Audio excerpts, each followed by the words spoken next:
Olá, ouvintes, sejam muito bem-vindos a mais um episódio do IFCast. No episódio de hoje, iremos falar sobre um assunto, bastante em alta, que é o Enem, e mais especificamente sobre a redação do Enem.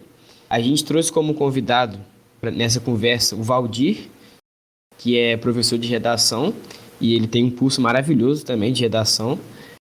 E é isso, não esqueça de nos seguir nas redes sociais. Estamos presentes em todas as plataformas digitais que você possa nos ouvir. E também no Instagram, @IFCast, JF. E é isso, Valdir, pode se apresentar, né? Nada melhor que você se apresentar do que eu te apresentar. E a gente vai conversar uma conversa sobre a redação, não só sobre português, mas uma conversa boa sobre redação em geral. Boa tarde, gente. Primeiro agradeço pelo convite, agradeço ao IFCast a oportunidade. O meu nome é Valdir Imbroise, sou professor de redação há 10 anos, completei 10 anos agora, nesse ano. Tem 7 anos que eu me dedico especificamente ao Enem, e 7 anos que eu trabalho no curso Apori, um curso voltado para a formação dos alunos para a prova específica, que é a maior prova do Brasil em termos de redação. Eu estou migrando em breve, inclusive, estou no momento de transição. A gente está partindo do nosso curso e indo para Beginnings Educational Center, que é uma escola de línguas aqui em Juiz de Fora, que agora tem também uma faceta de escrita em língua portuguesa, não só para pré-vestibular, para o Enem, que continua sendo nosso carro-chefe, mas também para outras idades, para os mais jovens. Assim, a redação do Enem anualmente, é sempre um grande evento, né? Porque a questão é que ela não é só uma aplicação para servir para o português, ela conversa sobre os temas e faz ter o debate do tema, né? Do caso, cada ano é um novo tema, né? Mas, enfim, isso, de certa forma, são características desse gênero de texto. Acho que é importante, antes da gente iniciar a conversa sobre redação, saber um pouco mesmo sobre o que é redação propriamente dita. E aí eu queria te perguntar, assim, tipo, quais são as características desse gênero de texto, né, do texto dissertativo argumentativo? Perfeitamente, João. Na verdade, de fato, a redação do Enem se torna um grande evento. No domingo da prova do Enem, assim que sai o tema, né, as redes sociais são povoadas justamente de memes, comentários, discussões e reflexões sobre o tema que está posto. Seja, né, discutir, falar, não gostei do tema, ou então gostei muito, o tema é excelente. Seja o ímpeto, de fato, para se passar a discutir, a dar visibilidade àquele tema. 2020, eu acho que tem um destaque nesse sentido, a prova acabou sendo em 2021, por causa da pandemia. O estigma da saúde mental na sociedade brasileira dos últimos anos foi o tema que gerou maior repercussão positiva, maior engajamento nas redes para poder trazer o tema em pauta, porque realmente é um tema que está o tempo inteiro sendo discutido e é um tema super importante. Agora, no Enem em particular... E é um tema que também é muito vivenciado, né? É muito vivenciado. Muito, exatamente. Muito vivenciado, sobretudo pela faixa etária, né, que faz o Enem. Os jovens de 14 a 19 e até por extensão 14 a 25, 24 anos são os mais afetados pelos problemas de saúde mental, seja ansiedade, depressão. Então, um tema super quente e que dialoga muito com esses anseios, né, da sociedade contemporânea. Em outros anos, as pessoas às vezes não gostam tanto assim, do tema que é cobrado. Por exemplo, muita gente reclamou no tema do ano passado, relacionando invisibilidade com cidadania e a certidão de nascimento, né, o registro civil. É um tema que é mais, vamos colocar, canto de pé de página. E o Enem tem gostado muito desse tipo de tema. Cobrou formação educacional do surdo, democratização do acesso ao cinema, nas aplicações, né, segundo aplicações, importância das mulheres na ciência, a ciência da saúde especificamente, né, ou seja, o Enem tem gostado cada vez mais daquele tipo de tema que a gente não tem como acertar, né, que beneficia, portanto, o aluno que está melhor preparado para escrever sobre qualquer coisa que apareça. Agora, em termos de características da redação que deve ser produzida, a gente entende sempre que o Enem, como a maioria dos vestibulares e concursos, pede um texto dissertativo argumentativo.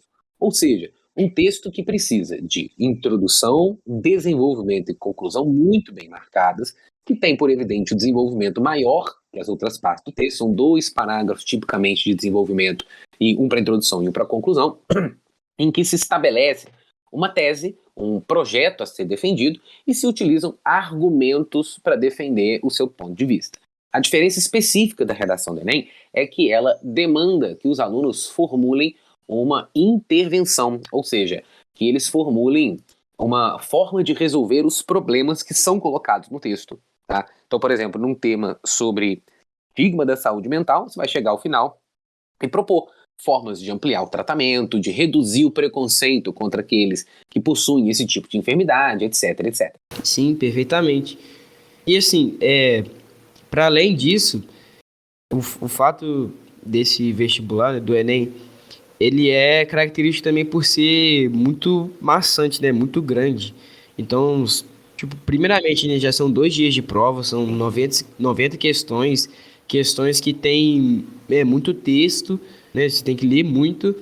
E além de ler muito, você tem que produzir uma redação, né? Tipo, isso tudo é feito para você, tipo, dar mole e perder a vaga para alguém, sabe? Isso tudo é para eliminar.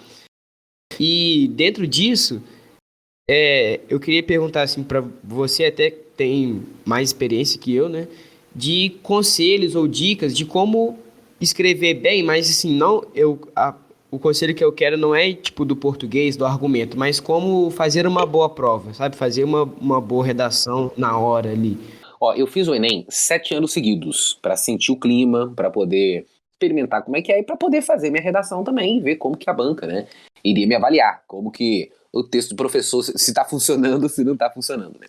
E em todos os anos eu fiz os 2 dias de prova. Então eu ia lá fazer questão de química, de física, de matemática, mesmo sem saber direito o que eu estava fazendo, eu pegava umas fórmulas, jogava por lá.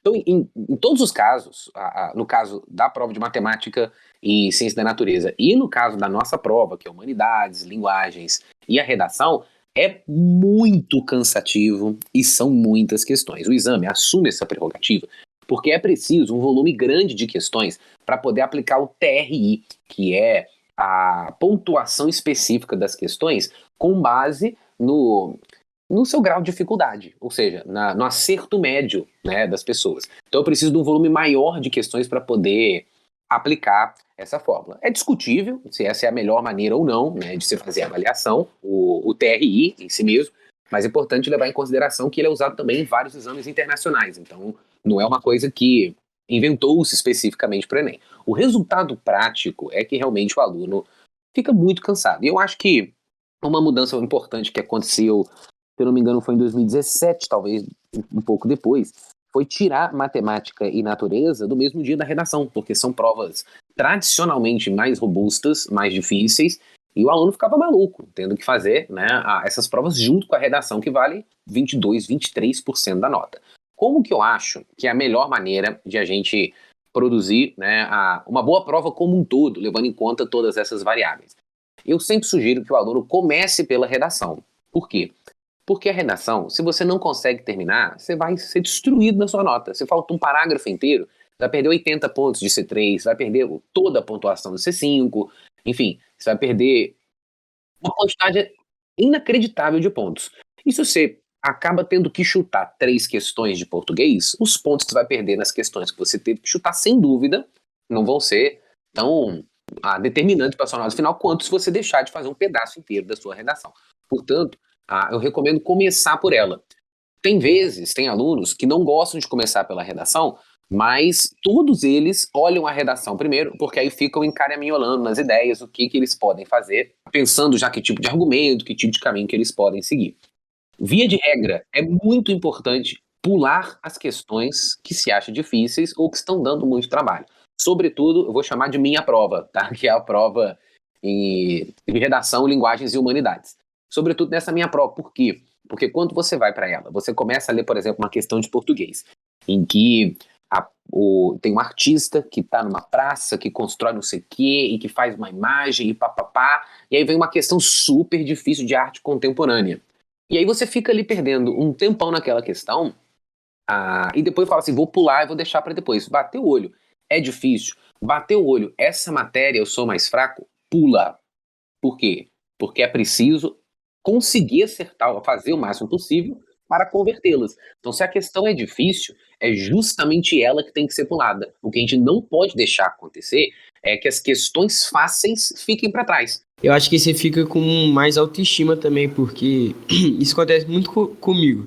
Tipo, porque eu tenho muito mesmo mais facilidade com humanas. Então, são questões que eu, tipo assim, jogar ali, mesmo de surpresa, eu consigo sair.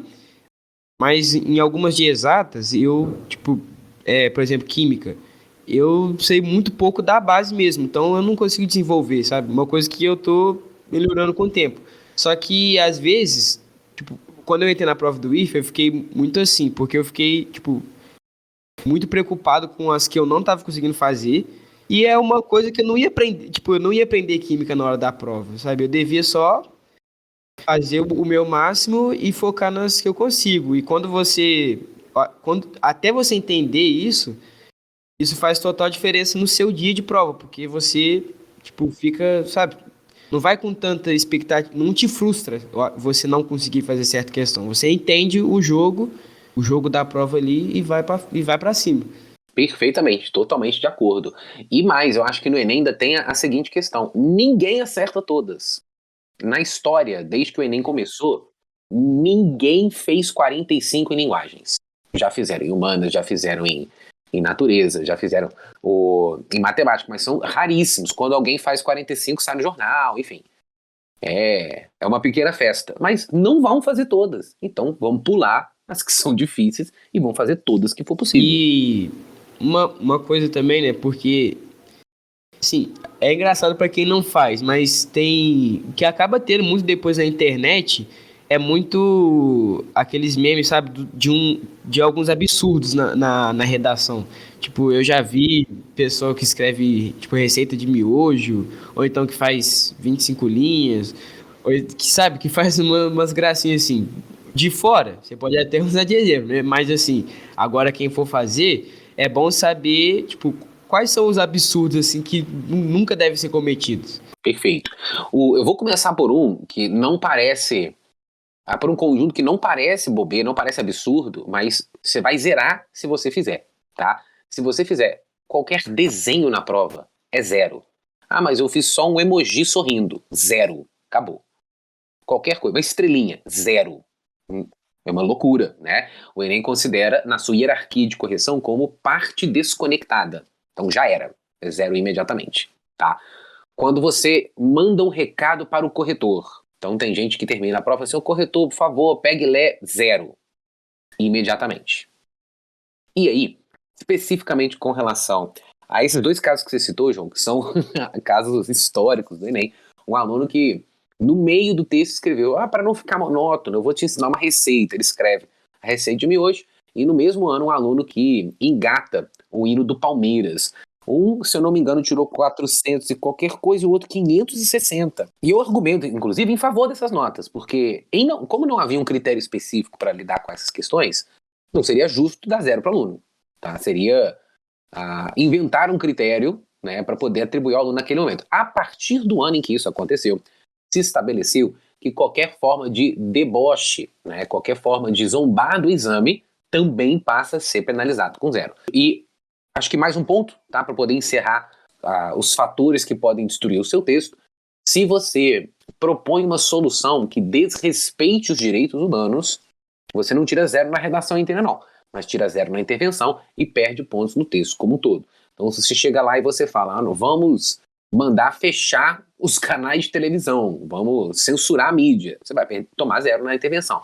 Vamos pedir intervenção militar de frente aos quartéis, você vai tirar zero na sua intervenção e vai ser penalizado na sua redação. Então acho que esses são os absurdos mais flagrantes, né, que a gente pode destacar. Mas é isso, realmente. Tem gente que, assim, às vezes é uma questão de maturidade mesmo, né? Porque, pô, é meio maluquice você escrever o hino do Palmeiras numa prova, ou até pensar numa intervenção igual você citou, mas isso acontece. Mas, assim, agora, entrando num exemplo, digamos, né, eu fiz, por exemplo, a minha redação certinha, não, não interferi em nenhum direito humano, não escrevi nenhuma receita, nenhum hino, mas, mas assim, ainda existem os critérios de avaliação. E é até aplicado, né, tipo, isso não é, tipo, exclusivo, né? Tem as competências, isso é até ensinado em sala de aula, isso é bom, né? Tipo, o aluno tem que saber o que ele tem que fazer, né? Tipo, o que ele vai ser avaliado. Mas assim, você poderia dizer um pouquinho mais detalhado como que funcionam esses critérios de avaliação e correção também, né? A avaliação do Enem melhorou muito nos últimos anos, sobretudo de 2017 para frente. A banca que assumiu nos últimos tempos foi a Fundação Getúlio Vargas. A Fundação Getúlio Vargas é uma banca muito experiente e eles são super inteligentes. Eles aprendem com os erros, veem o que deu errado num ano, readaptam, repensam. E isso em diversos aspectos. Como eu acompanho os cursos de corretor, é muito claro, né, que eles estão sempre lidando com os erros do passado, falando, olha, esse ponto aqui, não vamos mexer, vamos mudar isso daqui. Muda muito pouco nos critérios propriamente ditos. O que tem mudado muito são pequenos detalhes aqui ou ali para tornar mais claro para o corretor o que tem que ser feito e qual decisão tomar diante de determinadas ocorrências. Agora, o que é estável e o que é importante a gente saber? A norma culta é o primeiro critério. Primeiro, na verdade, antes disso, cada critério vale 200 pontos, então são 5 critérios vezes 200 pontos, 1.000 pontos na redação. E cada corretor, ele vai te penalizar de 40 em 40. Então, na norma culta, por exemplo, um corretor vai te dar 0, 40, 80, 120, 160 ou 200 pontos. Tá? Esse é o escopo das notas possíveis. Em termos práticos, você pode ter uma redação múltiplo de 20 na nota. Por quê? Porque são 2 corretores. Então, se um, por exemplo, te dá 960 e o outro te dá 920, sua nota final vai ser 940, portanto, a nota do aluno, ao final, ela pode variar de 20 em 20 pontos. Beleza? Como que funciona esses Eu critérios? achava que era um só. São 2 para poder buscar o máximo de segurança na sua nota, né? Se um cara te dá uma nota absurda, por exemplo, por exemplo, sua redação é muito boa, mas o cara te deu 680. Aí um outro corretor te deu 880. Entendeu? Passou de 80 pontos a diferença, vai para um terceiro corretor. Mais justo, né? Entendi. Às vezes um corretor lê o seu texto e fala, pô, esse aqui tangenciou o tema. O outro lê e fala, pô, não tangenciou não. E aí a diferença de nota fica muito grande. Aí vai cair para um terceiro que vai botar, né, tomar a decisão. Esse terceiro sempre é alguém mais experiente, alguém que já está mais tempo corrigindo, alguém que tem um nível de discrepância, ou seja, um afastamento dos demais corretores mais baixo, sabe? Então, o objetivo é sempre deixar mais seguro para o aluno que ele vai receber uma nota compatível com o texto dele. Aí, em termos de como cada critério funciona, norma culta, para tirar 200, você pode cometer no máximo 2 erros gramaticais, de ortografia, etc., juntando tudo, e um erro de sintaxe, de organização da sentença. Então, pode-se dizer que até 3 erros você tira 200. A partir daí, não dá para dizer quantos erros você comete para cada escopo. Por quê? Porque o corretor é orientado a avaliar o número de erros em proporção ao texto escrito. Então, se o aluno escreve 10 linhas e comete 10 erros, eu não posso dar a mesma nota para o aluno que escreve 30 e comete 10 erros. Então, a lógica da competência 1, da norma culta, ela é variável baseada no volume de texto escrito. A competência 2 é a competência que vai avaliar, primeiro, se o seu texto é um texto dissertativo argumentativo. Então, se você escreveu introdução, desenvolvimento, conclusão direitinho, argumentando, você já tirou 120 nessa competência. E se você vai utilizar conhecimento de mundo, repertório sociocultural, para fundamentar a sua argumentação. Por exemplo, se você coloca um repertório que não está suficientemente articulado, vai ficar em 160. Se você usa um conhecimento de mundo 100% costuradinho, aí você vai tirar 200 pontos na competência 2. A competência 3 é a da seleção, organização e desenvolvimento dos argumentos. Eu diria que é uma das competências mais complexas, porque tem muita coisa que ela avalia. Ela avalia se o seu texto vai ter um projeto, uma tese clara, bem desdobrada, se os seus parágrafos argumentativos têm um objetivo claro, se você está articulando a discussão e costurando o tempo todo com o tema, se a sua intervenção fecha os problemas que você apresentou, se você apontou ou não alguma coisa ao longo da redação que não ficou suficientemente desenvolvida e que, portanto, deixou uma lacuna, tá? Tudo isso é matéria de avaliação da competência 3. E aí, para tirar 200 nela, é preciso um texto 100% costurado, com objetivo claro em cada parágrafo, e o tempo inteiro com o tema marcado explicitamente. Competência 4 avalia o uso de conjunções e as repetições do texto. O Enem é até bonzinho com a repetição. Se você repetiu a palavra uma vez por parágrafo, não tem problema nenhum. Mas se tiver uma repetição viciosa, vai perder na competência 4. E se você tiver um O uso baixo de conjunções, você também não tira a nota máxima. É preciso começar pelo menos 2 parágrafos com conjunção, e é importante ter uma conjunção no interior de cada parágrafo, pelo menos. Por fim, a competência 5 é a intervenção, é a competência mais, vamos dizer, mecânica da avaliação, porque ela basicamente conta se você botou 5 elementos.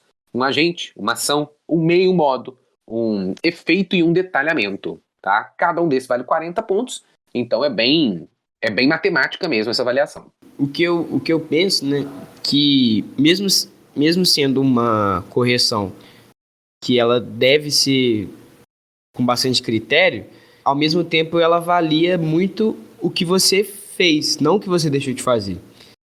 Tipo, mesmo se você não tipo, falhar muito na C1, mas conseguir trazer uma conclusão muito boa, eles vai valorizar o que você acertou, não o que você errou nos outros pontos. Então, tipo, eu acho, né, que é mais difícil eu zerar a prova do que tirar uma nota no mínimo razoável. Porque é assim, exatamente por isso, porque valoriza o que você faz. E, e isso faz muita diferença, né? Óbvio, no resultado final, porque são mil pontos distribuídos ali. E assim, até mesmo você fazendo as provas, mas não se inscrevendo, dá para ter uma noção do quanto a redação influencia na nota final. E qual você acha que é a importância desses 1.000 pontos distribuídos na redação no resultado final? Você é extraordinariamente importante. Quer ver? Vamos pegar aqui, ó. Escolhe um curso aí, ó, da faculdade. Joga um curso aí pra cima. Vou escolher o que eu vou jogar, o que eu quero fazer é cinema. Ah, cinema. Pô, eu não sei como é que tá um pão de cor de cinema. Vamos botar aí uns 760? 750? É por aí. Vou pegar 760, tá? Cada 40 pontos da minha redação vale 8 pontos na média final. Então, se eu fizer 752 pontos, 40 pontos a mais na redação me coloca dentro do ponto de corte. É muita coisa. Ainda mais quando você pega ali a nota de corte e quem tá na beiradinha para entrar, normalmente vai ter nota de corte é 761. Aí embaixo tem alguém 760, tanto, 760, 759, 758. Então qualquer 20 pontos na redação, você sobe 4. É muita coisa. É extraordinária a diferença. E, como eu falei, uma questão de matemática, uma questão de química não vai te dar todos esses pontos que você ganharia numa virada dessa competência na redação. A redação acaba sendo um pouco de um jogo em que a aposta é mais alta, né? Na prova fechada você aposta 45 vezes um valor mais baixo. Na redação você aposta em 30 linhas tudo que você tem. É verdade. Como se fosse um peso, né? Isso, exatamente. Tem até uma experiência, assim, eu não recomendo, mas até serve de aprendizado, que foi o caso da minha tia, que quando ela fez o Enem, ela não conseguiu administrar bem o tempo dela e ainda era no mesmo dia da de matemática. A prova ainda era no mesmo dia. Então ela acabou fazendo a redação e ela fez a prova de matemática no gabarito. Mas assim, por sorte ela conseguiu passar, porque ela tirou uma nota muito boa na redação. Mas é exatamente isso. Se ela tivesse deixado uma parte da redação por fazer e tentasse fazer as questões de matemática olhando a prova mesmo, né, sem ser no gabarito, talvez ela ia tirar uma nota absolutamente mais baixa do que ela só chutando ali no gabarito. Exatamente. Porque, enfim, a diferença é muito grande mesmo na redação. E assim, o que eu acho interessante também desse sistema são os temas, né? Porque não adianta só você ter o conhecimento ali dos critérios, você escrever dentro da norma, usar os coesivos, conclusão, se você não tem, a disposição e também, às vezes, a preparação mesmo de acompanhar o que está acontecendo na sua volta, né? Porque você necessita desse olhar crítico para você, não para você tirar uma nota boa, né? Porque isso é para você ser um bom cidadão, né? Mas isso te auxilia na hora de fazer a redação, porque sempre são temas que estão acontecendo agora. Não vai pegar um tema de um contexto lá da antiguidade clássica, porque ninguém está vivendo lá. Então sempre é um contexto atual. E cada ano é um novo tema, né? Tipo, na sua opinião, o que você está achando da. Eu sei que você falou um pouco, mas assim, pode ser mais pessoal. O que você está achando da escolha dos temas nos últimos anos? De fato, esse olhar crítico é sempre muito importante para a vida, né? Enquanto sujeitos que constroem juntos uma vivência coletiva e para a redação. E o Enem dos últimos anos, ele tem evitado, em termos de temas, que seja fácil para a gente adivinhar o que vai acontecer. A banca anterior, que era a Sebrasp, é uma banca muito previsível. Ela, inclusive, faz isso até hoje em concurso público. Vai ter concurso público da Sebrasp? Pô, é violência contra a mulher, racismo, é questão indígena, intolerância religiosa, que são temas mais candentes, né, que têm historicamente uma pegada importante na sociedade brasileira. A FGV, ela gosta de letra A, né, te dá aí umas reflexões um pouquinho mais abstratas, e letra B, ela adora cantinho de jornal. O que tá na manchete não é tema do Enem. Isso aí de lei, tá? Então, o certidão de nascimento, aí voltando, né, indo de trás para frente, certidão de nascimento, estigma da saúde mental, a democratização do acesso ao cinema, manipulação do comportamento do usuário pelo controle de dados na internet de 2018, formação educacional do SUS em 2017, todos são temas que não são a manchete, não são o foco central dos jornais.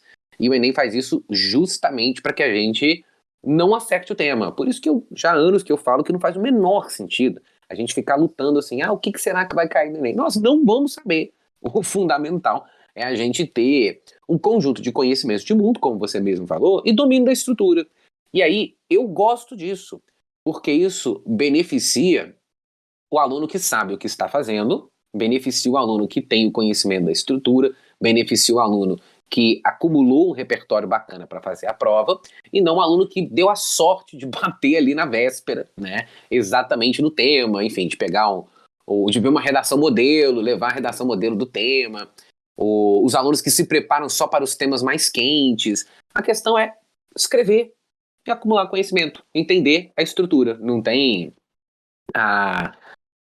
essa mística, né? O Enem, a FGV acabou com isso, a mística de ficar tentando adivinhar qual que é o tema. É verdade. E é isso, né?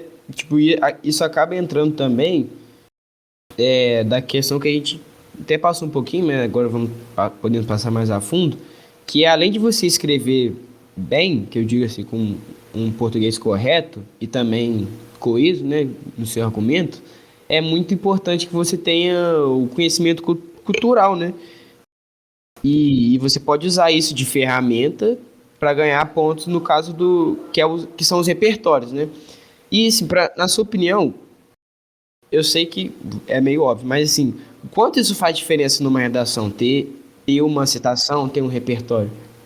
Tem que ter se você quiser competir pelas notas mais altas, tá? A ausência de repertório vai fazer com que você perca pelo menos 80 pontos no jogo como um todo, e talvez até mais, porque há uma perspectiva de que talvez você não tenha uma argumentação tão bem desenvolvida, já que você não utilizou o repertório para poder fundamentá-la.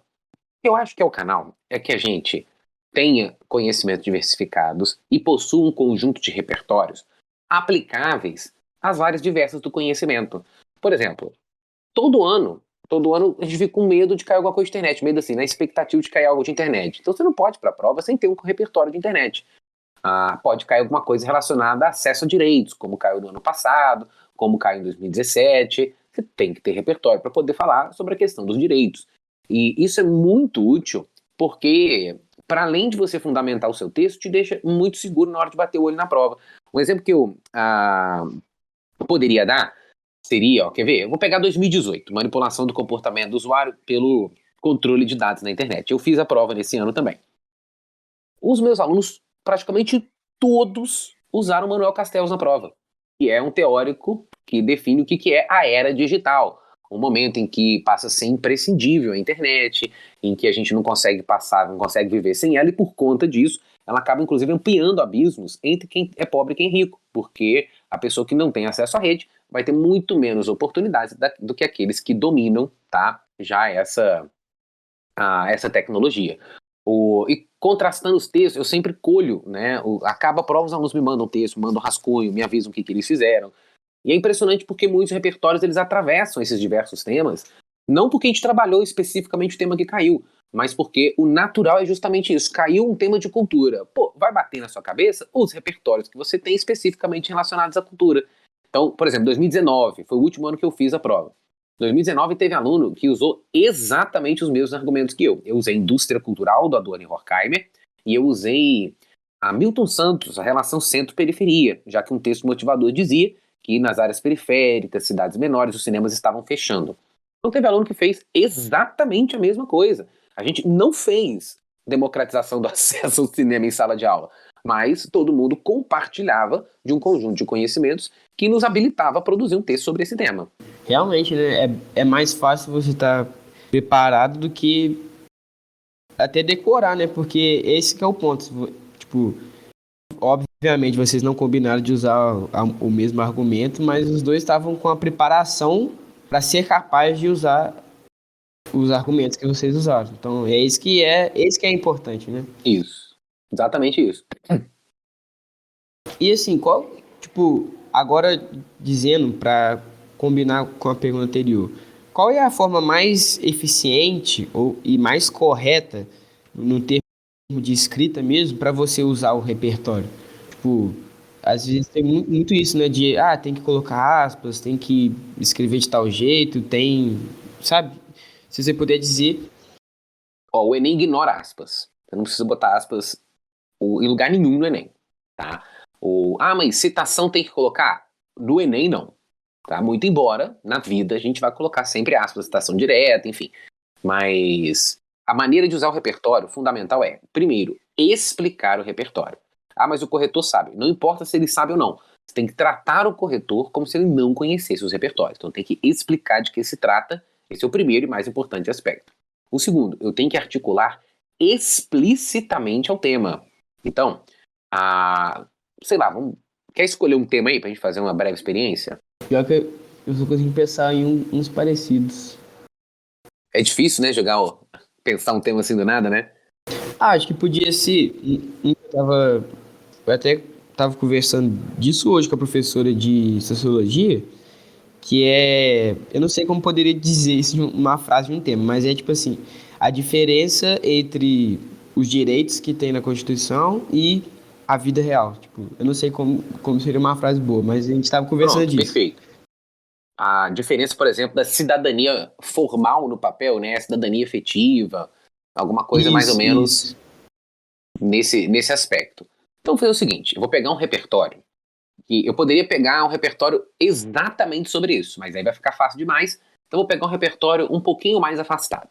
Vamos pegar o pensamento Roberto da Mata, que é um antropólogo brasileiro, e argumenta, entre outras coisas, que a justiça no Brasil divide as pessoas. Eu tenho a galera e as pessoas reconhecidas, que vai desde, por exemplo, um político famoso, um político importante, riquíssimo, até a VTube, né? Se você é celebridade, se você é juiz, se você é promotor, se você está no jogo político, então você é uma pessoa reconhecida. E a justiça é muito mais leniente e muito mais servil a essas pessoas reconhecidas. Então, eu poderia dizer o seguinte, quero discutir a diferença da cidadania prática e da cidadania formal.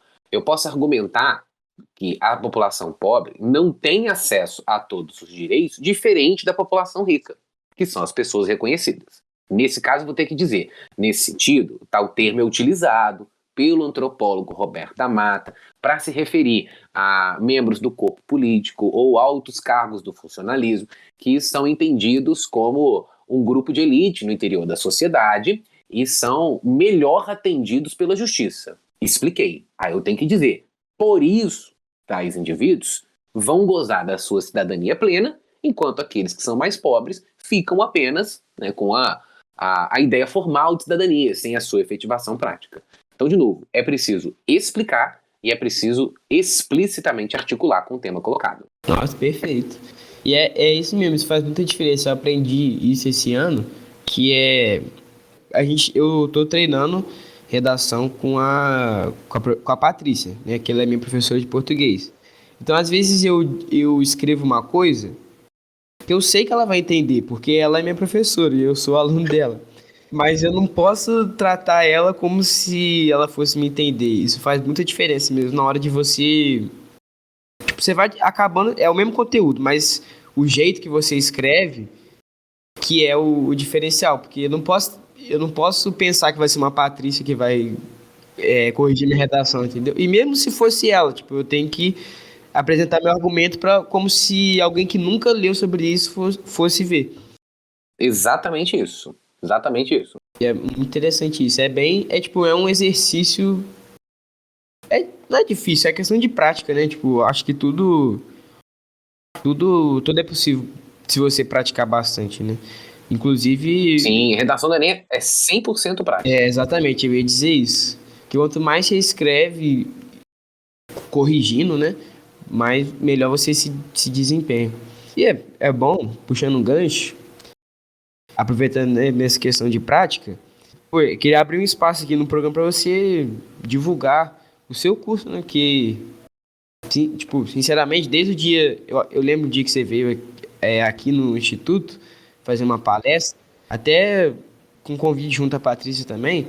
E desde lá que eu conheci, eu só escuto bem do seu curso. E aí você pode dizer aí, com as suas palavras, o que quer que for. Ó, te agradeço e vou contar então um pouquinho como que a gente faz. Olha só, no Aporia, e vai ser justamente o mesmo modelo que nós vamos trabalhar lá na Beginnings com a galera do pré-vestibular pro Enem. A gente sempre tem em mente o seguinte: o aluno precisa dominar a estrutura. Então a gente comenta a redação toda a aula. O aluno vê redação escrita, o aluno vê o detalhes de como conduzir, o aluno vê como que a conjunção está sendo utilizada. Via de regra, os erros comuns dos alunos vão para os slides da aula, para que os alunos vão entendendo aqueles erros, vão enxergando com maior clareza. Então o tempo inteiro as aulas são montadas com base nas necessidades que os alunos apresentam nos seus textos. Eu que corrijo sempre as redações, porque eu entendo que quando você acompanha o processo do aluno, você tem muita clareza do que ele está errando. Então eu consigo, passa 2, 3 textos e falo, olha, isso daqui você consertou, não vamos mexer nisso daqui agora. A gente consegue estabelecer prioridades para ver o que a gente vai analisar. Então, um aluno que chega tirando 600, eu jamais vou trabalhar com ele norma culta, porque isso é um gasto de energia que vai tirar o foco dele de estruturar melhor a redação, de ganhar o ponto dele na competência 5, na competência 2, na competência 3. Então a gente entende que existem prioridades estruturais na redação, depois prioridades de conteúdo e, por fim, prioridades de microestrutura. Então, para que o aluno entenda o pacote completo e depois cuide dos detalhes. A gente vê uma quantidade muito grande de repertórios. E aí eu digo assim, é muito grande mesmo. Se pegar as aulas ao longo do ano como um todo, deve passar de 400 repertórios. E é evidente que eu não espero que os meus alunos lembrem de todos eles. A orientação que eu sempre dou é a seguinte: olha, eu vou falar um monte de coisa sobre muitos assuntos diferentes. Você tem que levar aquilo que faz sentido para você, aquilo que conversa com a sua forma de ver a realidade, aquilo que para você é fácil de articular na discussão. Que identifica. Isso, exatamente. Tem repertório que você vai olhar e falar assim, não, isso aí nada a ver. E tem outros repertórios que você vai falar, pô, esse daí dá jogo pra caramba. Então, o ideal é sempre que o aluno acumule um conjunto de repertórios pelos quais ele consiga transitar. Ele não tem que decorar uma quantidade infinita de ideias que ele não vai conseguir articular na hora. Então, é dominar um volume de repertórios que seja cabível, né, para o enfrentamento do tema. E eu sempre trabalho da seguinte maneira também: os alunos escrevem o quanto querem. Não tem. Pode escrever uma por semana. Atrasou o tema. Isso não existe. Quanto mais escrever, para mim, é melhor. Isso parece masoquismo, mas isso, na verdade, é o básico, né? Porque o texto do aluno me dá informação, me dá instrumentos. Com o texto do aluno, eu sei o que a gente tem que fazer. Então, quanto mais o aluno escreve, mais ele pratica, mais informação eu tenho, melhor a gente entende qual que é o nosso caminho. Então, basicamente, muito repertório, estrutura o tempo inteiro, muitos temas, os alunos recebem 2, 3 temas por aula, escrevem quanto querem e o tempo inteiro orientação precisa. Eu paro com cada aluno depois da aula, explico o que está acontecendo na redação. No modelo online, eu faço a correção pelo WhatsApp, eu envio o texto e manda um áudio explicando o que está certo, o que está errado. Eu entendo o seguinte: o aluno precisa saber onde ele está e o que ele tem que fazer para avançar. Então, para mim, é essa orientação o que mais faz a diferença no processo rumo às notas mais altas. Perfeito. E assim, onde a gente pode encontrar o seu curso, né? Ou então a sua página? Ó, eu vou passar para vocês o Instagram do Aporia, que é o Curso Aporia, @cursoaporia, e o Instagram da Beginnings Educational Center, que é para onde eu vou. E beginnings.sc. Então, antes de a gente finalizar, eu gostaria de pedir uma dica para quem vai fazer esse Enem agora, 2022, esses dois próximos domingos. Olha, a dica é respirar fundo e não desesperar com o tema, independente do que seja. Se o tema for horrível, é horrível para milhões de candidatos que estão lidando com o mesmo tema. Se o tema for alguma coisa que você não queria que caísse, não tem problema nenhum. Você vai olhar para a redação, respirar fundo, mobilizar o que você tem disponível e escrever. Eu acho que essa é uma dica importante, porque na redação, o estado psicológico, eu acho, ele muitas vezes faz mais diferença do que o quanto que você carrega consigo, né? Porque se você trava no meio da escrita, dá aquela... aí você começa a dar aquela agonia, o fiscal vai lá, arranca um adesivo de 30 minutos e fica, meu Deus, o que eu vou fazer? Então, acima de tudo, escreva. Escreva. O texto do Enem não é e não deve ser o melhor texto da sua vida. O texto do Enem deve cumprir os critérios que o exame estabeleceu. Acho que esse é o ponto fundamental. É isso. Fizemos a conversa, acho que bem boa. Eu curti bastante, particularmente. Eu também, muitíssimo. É isso. Esse foi o nosso programa. Agradeço a quem tem escutado até aqui. Agradeço também nosso convidado, a nossa equipe. Não esquece de nos seguir na rede social, @ifcast, e também de nos ouvir, né?